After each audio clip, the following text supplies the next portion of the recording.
Welcome my YouTube channel step to success with hope. आज psychology के बड़े ही फेमस साइकोलॉजिस्ट ब्रॉन ब्रेनर का जैव पारिस्थितिक सिद्धांत की सतह और उसके घटक के बारे में पढ़ेंगे। जो ये जैव पारिस्थितिक सिद्धांत है, इसका पहले नाम पारिस्थितिक सिद्धांत था, लेकिन एक दूसरे साइकोलॉजिस्ट इवान इनके साथ जब काम करना शुरू किया था, तो ब्रॉन ब्रेनर ने जो उनका पारिस्थितिक सिद्धांत था, उसको जैव पारिस्थितिक सिद्धांत नया नाम दिया था। सबसे पहले उसने जो लेयर्स की बात की थी, उन लेयर्स के बारे में पढ़ेंगे। उन्होंने कहा था कि जो जैव पारिस्थितिक सिद्धांत है, उसके अंदर है जो बच्चा है वो सेंटर पॉइंट का काम करता है, यानी कि जो सेंटर में जो होता है वो बच्चा होता है, और उसके चारों तरफ जितने भी जैव अजैव मानव जो भी होता है विभिन्न विभिन्न रूप में, तो वो उस बच्चे के साथ जो कनेक्शन होता है वो एक लेयर का काम करता है। कुछ लेयर्स बच्चे के बिल्कुल कांटेक्ट में होते हैं, बिल्कुल नियर बाई होती है, बिल्कुल नज़दीकी होता है, जहाँ से बच्चा सोशल के साथ साथ इमोशनली भी उस चीज़ से अटैच होता है। लेकिन कुछ लेयर्स होती हैं जो बच्चे को इफ़ेक्ट तो करती है, बच्चे के व्यवहार को भी इफ़ेक्ट करती है, उसकी लाइफस्टाइल को भी इफ़ेक्ट करती है, उसकी डेली रूटीन को भी इफ़ेक्ट करती है, लेकिन बच्चा उनके साथ डायरेक्टली नहीं जुड़ा होता और वो इनडायरेक्टली उस बच्चे पर प्रभाव डालती है। तो उसने लेयर्स दी है, उसने 5 लेयर्स दी है: micro, meso, hexo, macro system, com system, और हिंदी में बोले तो लघु मंडल, बाह्य मंडल, वृहत मंडल और घटक मंडल। जो इन्होंने ये लेयर्स दी थी, जैसे अपने वायुमंडल की लेयर्स है, कुछ गैसें हमें डायरेक्ट इनडायरेक्ट जैसे इफेक्ट डालती है ना हमारी लाइफ पे, ऐसे ही उन्होंने लेयर्स में बताया भी ये जो सेंटर पॉइंट है बच्चा है। जब अगर हम इस ग्रीन लेयर्स की बात करें, यानी कि लघु मंडल की बात करें, जैसे कि चित्र में दिखाया, लघु मंडल तो बच्चे के बिल्कुल क्या है, कॉन्टैक्ट में है, यहाँ से तो बच्चा बिल्कुल जुड़ा हुआ है, ग्राउंड लेवल पे जुड़ा हुआ है। जो जो में इसकी दूरियां बढ़ती जा रही है, बच्चे से उनका इफेक्ट तो बच्चे पर पड़ेगा, लेकिन डायरेक्ट रूप से नहीं पड़ेगा। बच्चा इन जो लेयर्स की कार्यविधियों में डायरेक्ट रूप से ना तो पार्टिसिपेट करता और ना ही बिल्कुल डायरेक्टली इनसे कांटेक्ट होता है। इनडायरेक्टली यहाँ से जो इफेक्ट डलता है वो बच्चे की लाइफ पे डलता है। अभी बात करते हैं लघु मंडल। लघु मंडल जैसे कि बिल्कुल नज़दीकी है, ये बच्चा है, और ये लघु मंडल है जो पहली सतह है। जैसे अपने यहाँ से अक्षोभ मंडल है, उसके सारी जो कार्यविधि होती है, जो जो उसमें एक्टिविटीज़ होती हैं, बारिश वर्ष, वो सभी का इफेक्ट कहाँ पड़ता है, हमारे रूटीन पे पड़ता है, हमारी लाइफ पे पड़ता है, हमारे एटमोसफेयर पे पड़ता है। ठीक उसी प्रकार जैसे बच्चा है, तो ये माइक्रो यानी कि लघु मंडल अक्षोभ मंडल की तरह ही है, इसकी हर एक्टिविटी का इसके ऊपर इफेक्ट पड़ेगा। जैसे कि इस जो लेयर्स में जितने भी घटक होंगे, वो बच्चे पर डायरेक्टली सोशलॉजी और इमोशनली सारे इफेक्ट डालेंगे। अब इसके घटक कौन कौन से हैं? सबसे पहले घटक है इसका परिवार, दूसरा है मित्र मंडली, तीसरा है पेयर ग्रुप, टीचर, स्कूल। अभी परिवार की बात करें, सबसे पहले तो स्कूल जो बच्चे का होएगा वो परिवार ही होएगा, वहाँ से बच्चा सब कुछ सीखेगा, और जो सीखेगा वही उसी को अप्लाई करेगा। दूसरे नंबर पे होते हैं उसके मित्र मंडली, जो जिस जिन बच्चों में वो रहता है। तीसरा पेयर्स ग्रुप्स के मीनिंग है उसकी सेम एज के बच्चे, जैसे स्कूल में हर कोई तो उसका मित्र नहीं होएगा, लेकिन एज ग्रुप के बच्चे तो उसको मिलेंगे, तो बेयर ग्रुप में आ गया।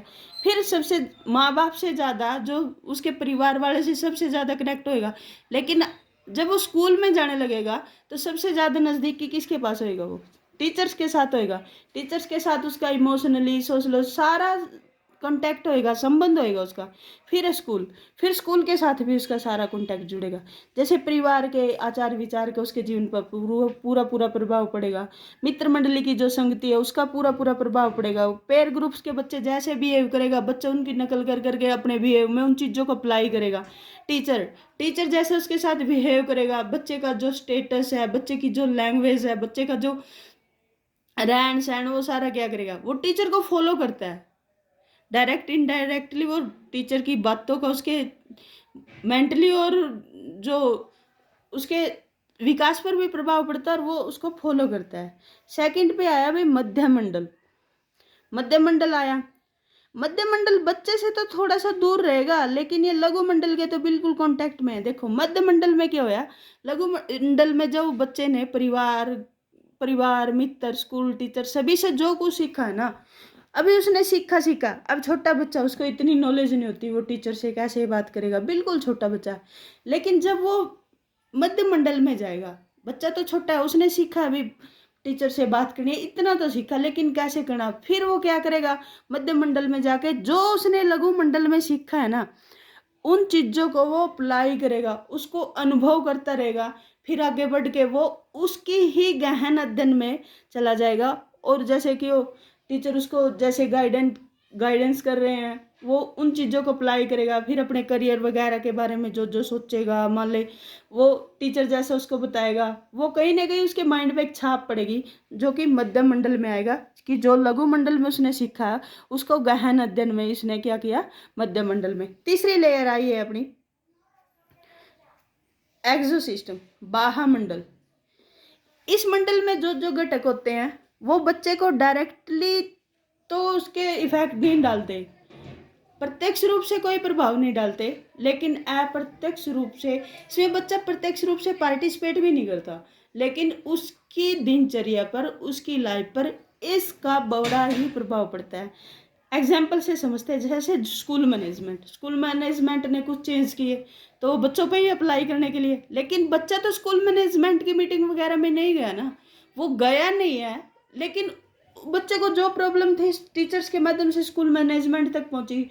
स्कूल मैनेजमेंट ने जो इम्प्रूवमेंट किया, जो अप्लायंस की, वो टीचर के माध्यम से बच्चे पर पहुंची।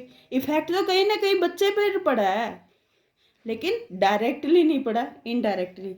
वर्क प्लेस ऑफ पेरेंट्स के वर्क प्लेस पे देख, बच्चा तो काम करने जाए नहीं गा, लेकिन माँ बाप, वहाँ का माहौल अच्छा है तो माँ बाप घर में अच्छे रहेंगे, जो कि उसकी लाइफ पे अच्छा प्रभाव पड़ेगा।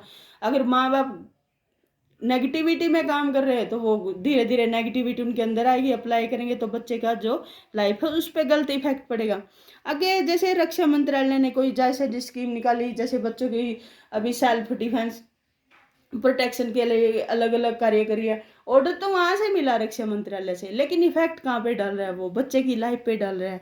आगे शिक्षा मंत्रालय की योजना है, जैसे कुछ योजनाएं आई, जैसे अभी टैब वगैरह बांटे गए हैं, तो शिक्षा मंत्रालय ने सीधे तो नहीं दिए, वो अलग अलग माध्यम से आए हैं, लेकिन इफेक्ट कहाँ डाला, बच्चे की सुविधा हुई ना। तो ये सब क्या है, इनके मतलब वायुमंडल में जो घटक होते हैं वो डायरेक्ट इनडायरेक्टली रूप से बच्चे को बड़ा ही इफेक्ट डालते हैं। आगे है वृहित मंडल, इसके घटक देख लेते हैं। इसमें संस्कृति, रीति रिवाज, नियम, स्रोत, कानून, प्रथाएं, ये सभी बच्चे के जीवन पर इफेक्ट डालती है।